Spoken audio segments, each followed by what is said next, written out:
আসসালামু আলাইকুম। Good morning. সবাই কেমন আছেন? আলহামদুলিল্লাহ আমি আপনাদের দোয়ায় অনেক ভালো আছি। আশা করি আপনারাও অনেক ভালো থাকবেন। হ্যাঁ, ঠিকই বুঝতে পারছেন আমি কী বানাচ্ছি, ফুচকা।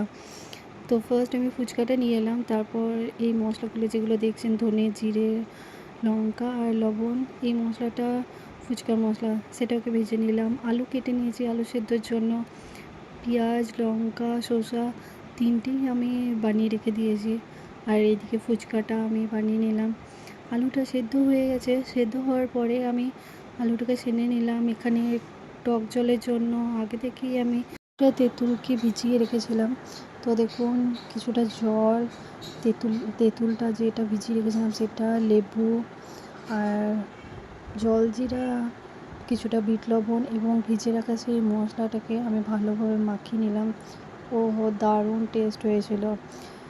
এবার আলুর জন্য আমি কেটে রাখা শসা, লঙ্কা, পেঁয়াজ এগুলোকে দিয়ে দিলাম। আর আমি আগে থেকেই কলাই ভিজিয়ে রেখেছিলাম, তো সেটাকেও দিয়ে দিলাম।